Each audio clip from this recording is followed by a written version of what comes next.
There's a law still on the books today that once made it a federal crime to keep gold in your own home. He kept his coins in a coffee can, buried it under the floorboards, like his father taught him. It didn't matter. On a Monday, owning that coffee can was normal. By Friday, it was a federal crime, and gold was never the real target. Wait until you see what the same law still allows today. It's not yet 8 in the morning and there's already a line outside the bank. Nobody in that line knows yet that they're about to lose something they've spent their whole life assuming was theirs. They assumed it was theirs. Most of us make that same assumption every day about almost everything we own. You've probably never said it out loud, but somewhere underneath, there's a question you don't let yourself finish. How much of what's mine is actually mine? And how much is mine only because nobody's decided otherwise yet? That question has an answer, and the answer is history, not the fear of losing money to bad luck. A quieter, older worry that the rules themselves could simply change, and nobody would ask your permission first. Right now, today, more than 35 active sanctions programs are in force in the United States. Legal tools capable of freezing a private citizen's assets without a single new law passing through Congress. That's according to the U.S. Treasury's own Office of Foreign Assets Control. It sounds abstract until you picture it in your own life. Your savings account, your retirement fund, the crypto wallet on your phone. Every one of them sits inside a legal framework you never read, enforced by rules you never voted on directly, and revisable by a government under conditions most people couldn't name if you asked them. None of that came from nowhere. It has a birthplace, not a courtroom, not a headline, a bank line, on a cold morning in the spring of 1933. Cold, spring, 1933. Follow the line, a brass grill, a worn oak counter, a queue stretching out the door before sunrise. The woman at the front isn't asking for a loan. She's asking for her own money back. In gold if the bank has any left to give her. By March 1933, most banks don't. Look around that line and you'll see it isn't made of speculators or the wealthy. It's clerks, shopkeepers, a retired schoolteacher clutching a bank book like it might still mean something. People who did everything they were told to do. Work hard, save carefully, trust the institution, and are standing here anyway in the cold, because trust alone was never actually a guarantee. For 3 straight years, the country had been bleeding trust. Banks kept failing, and every failure taught depositors the same lesson. Pull your savings out, convert whatever you can into gold, and hold something that can't quietly disappear on a bank's ledger. According to Federal Reserve records from the period, that instinct wasn't panic. It was rational. People had watched a system prove over and over that it could fail them. The whole promise of American money at the time rested on one idea: the gold standard. Every dollar was, in theory, redeemable for a fixed weight of gold. That promise was supposed to be the thing that made the system trustworthy. By the winter of 1933, the promise had become the problem. Gold was leaving the banks faster than anyone could replace it. Franklin Roosevelt took office on March 4, 1933, and inherited a banking system already on its knees. He didn't wait. Within 36 hours, he shut every bank in the country, a national bank holiday. 5 days later, Congress passed the Emergency Banking Act in a single day, so fast that most members voted on a bill they had never actually held in printed form. Buried inside that bill was a small, technical sentence that would outlive everyone who wrote it. It took a law from 1917, the Trading with the Enemy Act, built to freeze the assets of foreign enemies during wartime, and quietly widened its aim. From now on, that wartime power could be pointed at American citizens in peacetime, during any declared national emergency. 4 weeks later, on April 5, 1933, Roosevelt used it. Executive Order 6102, forbidding the hoarding of gold coin, gold bullion, and gold certificates. Stripped of the legal language, it said something very simple: hand over your gold by May 1st, or face a fine of up to $10,000, up to 10 years in prison, or both. In exchange for the gold, the government would pay $20.67 an ounce, the official price of the day, 25 days. That's how long ordinary Americans had to walk away from the one asset many of them trusted more than the dollar in their pocket. There were no raids, no agents kicking down doors. The record shows something quieter and more effective. Citizens lined up on their own, gold in hand, because the math was simple. A fine and a prison sentence weren't worth the risk of holding on. A Harvard-trained New York attorney named Frederick Barber Campbell didn't join that line. He thought he'd done everything right. He had simply asked a bank to hold his gold safe months before any of this began, and that decision was about to make him the only American ever criminally indicted under this order. We'll come back to him. Remember his name. A year after the order, in January 1934, Congress revalued gold from $20.67 an ounce to $35, a devaluation of the dollar by roughly 41%. Every American who had handed over gold at the old price had effectively sold at the bottom, months before the government reset the price higher for itself. The gold had to go somewhere.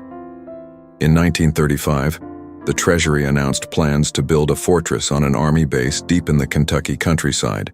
16,000 cubic feet of granite, 750 tons of reinforced steel. It was finished by December 1936. The first shipment of gold arrived the following January, sent, almost unbelievably, by ordinary U.S. mail, wrapped to look like nothing at all. Between 1933 and 1937, America's gold reserves roughly tripled. The total cost of building it, $560,000. A fortune in 1936 and, looking back, one of the cheapest insurance policies the federal government has ever bought. Because from that January morning in 1937 onward, nobody ever seriously questioned where America's gold actually was. Its name was Fort Knox. Every time you've heard something called safe as Fort Knox, you were quoting the aftermath of the very order we just walked through. Think about the strangeness of that mail truck for a second.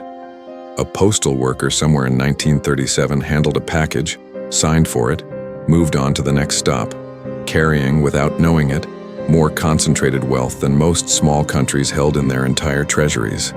That's not a detail historians usually linger on, but it says something true about how power actually moves in America, rarely with sirens, almost always disguised as paperwork. But the order itself was never the whole story. It was the first layer.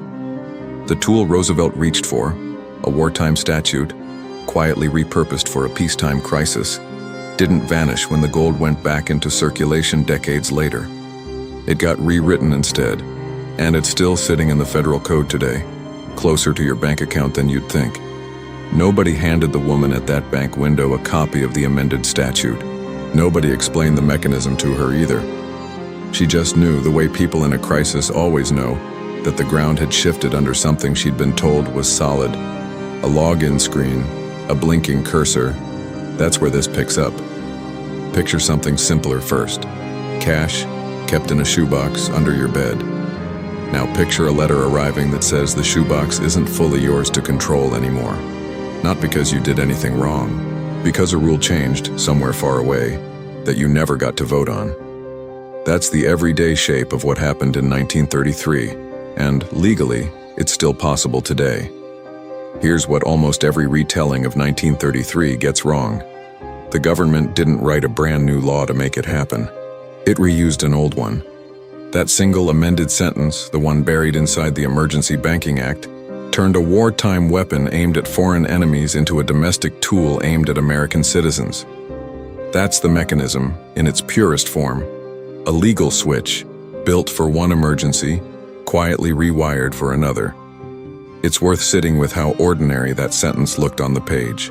Nobody voted on, should the government be allowed to confiscate private gold? They voted on a banking rescue bill, under enormous pressure, in a single afternoon.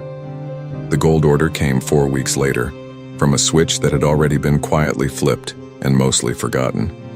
That's the pattern worth remembering. The biggest shifts in what a government can do rarely announce themselves. They ride in on the back of something that sounds, at the time, like simple emergency housekeeping.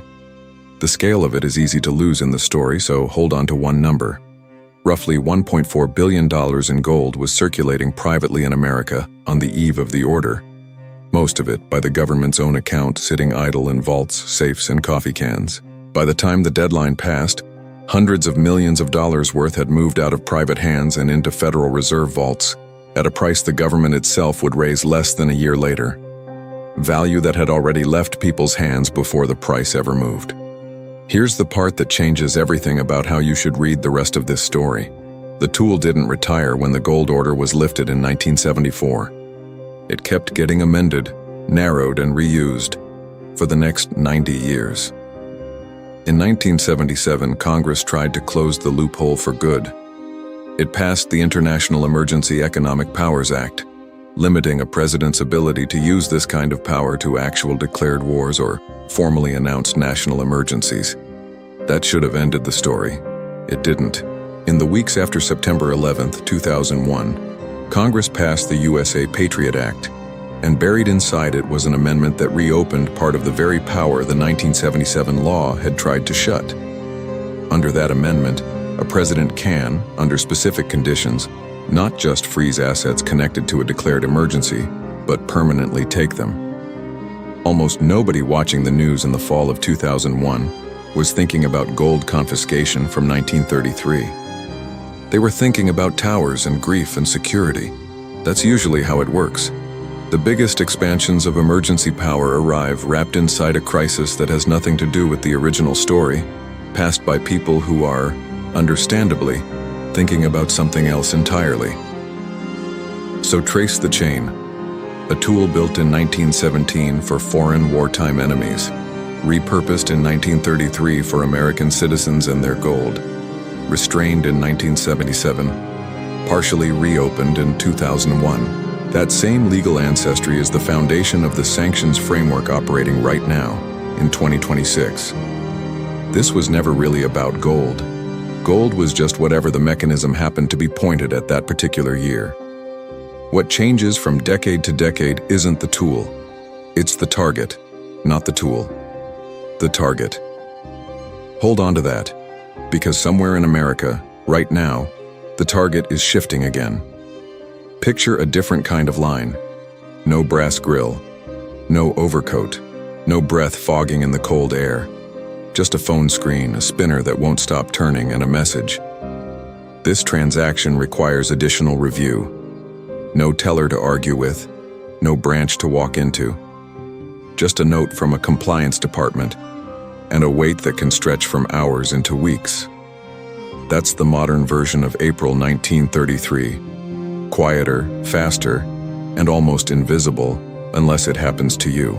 More than 35 active sanctions programs operate today under that same legal lineage. The amended descendants of a 1917 wartime law. They don't chase gold anymore. They chase dollar transactions, foreign assets, and increasingly, digital wallets tied to blocked individuals or entities. On the Russia program alone, researchers tracking frozen sovereign assets estimate the total at roughly $300 billion since 2022. And the parallel doesn't stop at freezing. It follows the assets all the way to where they end up. In March 2025, a new executive order told federal agencies to stop auctioning off cryptocurrency seized in criminal cases and instead move it into something called the Strategic Bitcoin Reserve, a federal vault built for digital assets. 7 months later, in October 2025, federal prosecutors moved to seize more than 127,000 Bitcoin, worth an estimated $15 billion, tied to a single fraud case, the largest cryptocurrency forfeiture in American history. 90 years apart, and the shape barely changed. Private assets flow toward federal custody, then into a purpose-built Federal Reserve. Fort Knox took years to fill with gold most Americans will never lay eyes on. Its digital descendant is filling right now, and most people have never even heard its name. Nobody mailed this one in a plain brown wrapper, of course.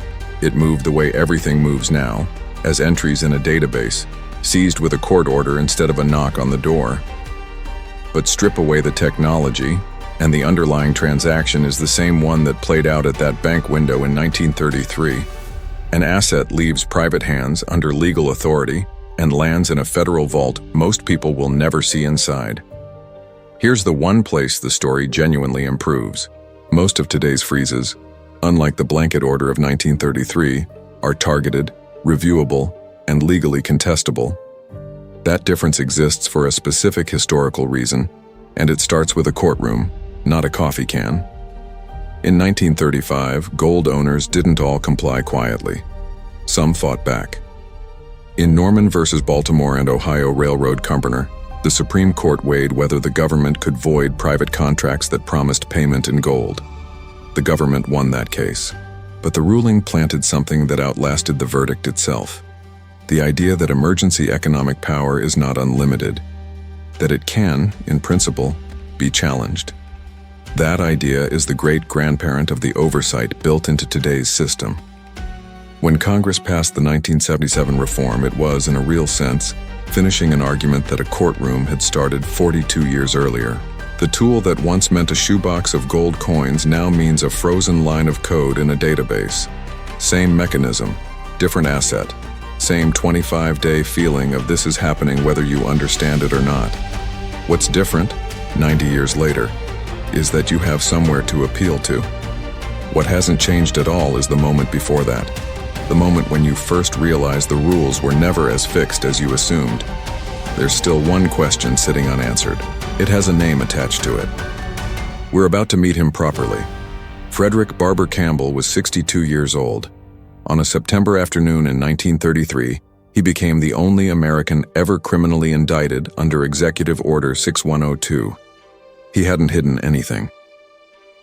A Harvard-trained attorney, Campbell had walked into Chase National Bank in broad daylight, October 1932, 13 marked gold bars, January 1933, 14 more, and simply paid the bank to hold them safe. That was all. When the order came down, the bank refused to give his own gold back. Campbell sued to get it. A federal grand jury indicted him the very next day. His case eventually collapsed, not because the government was wrong to want the gold, but on a narrow technicality in how the order itself had been signed. Still, Campbell spent months as the government's example of what happens to a citizen who asks questions in public. One man, one name, one courtroom, in 1933. Think about what Campbell actually did wrong, by the government's own logic. Nothing except trust a bank with property he already owned, and then ask for it back in writing. That's the part of his story that should stay with you longer than the dates. The system didn't punish theft, it punished a paper trail. Today the courtroom is a compliance department, and the target usually isn't gold, it's your name. Sanctions screening systems scan financial transactions against government watch lists in real time. According to compliance researchers, the majority of the alerts these systems generate are false positives, often triggered by nothing more than sharing a name with someone on a federal list. You don't need a gold bar under your arm anymore. Sometimes all it takes is being named Muhammad Ali, or having a name that transliterates just close enough to someone else's. And this isn't only history repeating in theory. Research published in 2026 documented 126 people across 34 countries in a single year who found themselves cut off from ordinary financial life, debanked, through mechanisms built on this exact legal lineage. 126 people, 34 countries. Most of them never broke a single law. They simply matched closely enough a pattern a piece of software was built to flag, and the account closed before a human being ever looked at the file. Frederick Barber Campbell got his name in a federal indictment. Most people today just get a hold notice, a support ticket number, and silence. Same feeling. Different paperwork, same feeling of powerlessness, unless you know what actually changed between 1933 and now. 3 things stand between you and Campbell's version of this story. All 3 exist because people refuse to stay quiet. First, the checks are public and they're free. Every active national emergency declaration in the United States is public record, searchable right now through the Federal Register at no cost. Almost nobody looks. 90 seconds of searching tells you more than most financial newsletters ever will. Second, know the difference between frozen and gone. Campbell's gold was taken outright. No real-time appeal available. Today's freezes, by contrast, are usually reviewable. You can request a license, challenge a false positive match, or contact a bank's compliance department directly. That difference exists because of a 1935 courtroom fight and a 1977 reform. Knowing you have an appeal path that most 1933 gold owners never had, that's already a form of protection. Third, spread out what ownership even means to you, not as a sales pitch, as a historical lesson. Every American who held gold and only gold in 1933 discovered, in a single order, that one asset class can become legally restricted overnight. Holding value across different account types, institutions, and asset classes isn't about predicting the next emergency. It's about not depending on one legal permission staying unchanged forever. Fourth, read your own bank's terms on account freezes once before you ever need to. Most account agreements disclose in plain language exactly when a bank can pause your access. Almost nobody reads that section until it's too late to matter. It takes 15 minutes. Fifth, pay attention to the oversight, not just the power. The reporting and termination requirements built into today's emergency powers law exist because citizens, courts, and journalists kept the pressure on after 1933. That oversight only works if people actually watch the renewals, which happen publicly every single year. None of this is about fear. It's the difference between a citizen who understands the mechanism and one who doesn't. Historically, the ones who understood it were the ones who could push back, adapt, or simply sleep a little easier. Every one of these 5 steps existed, in some form, because someone in 1933, or 1935, or 1977 refused to just accept the order as final. The Federal Register search exists because journalists demanded transparency after decades of quiet emergency renewals. The appeal process exists because a courtroom in the Depression planted a legal seed that took 40 years to fully grow. None of it was inevitable. All of it was fought for by people who are not in any textbook. Campbell lost his case, but his lawsuit is still cited today. A paper trail proving that one person's refusal to stay silent can outlast the very order that tried to silence him. Outlasted the order. That's the note to end on. Remember that law still on the books? Now you know its name. The Trading with the Enemy Act, reborn as the International Emergency Economic Powers Act, and you've watched it travel step by step, from a coffee can of gold coins to a frozen crypto wallet. Remember the coffee can itself? It was never really about hiding gold. It was one instinct every generation shares, the fear that what's yours might stop being yours by decree overnight. Remember Monday legal, Friday illegal? That 25-day gap in 1933 is the same gap a compliance hold creates today. Different clock, same mechanism. And remember Campbell, the man who did everything right and still ended up indicted for asking for his own property back? His story didn't end with him. It's the reason today's freezes come with an appeal path his never did. This was never really a story about metal sitting in a vault. It was a story about what it means to own something, inside a system that quietly reserves the right to redefine what yours means. And maybe that's not a reason for alarm. Maybe it's just a reason to actually know the rules of the game you've been playing your whole life without ever reading the manual. If tracing the hidden mechanisms behind your own money feels like this, worth doing once, worth doing again, this is where we do it every week. So here's the question worth sitting with. If the government did it to gold once, what's stopping them from doing it to something you own today? Do you think this could happen again? Leave your opinion in the comments.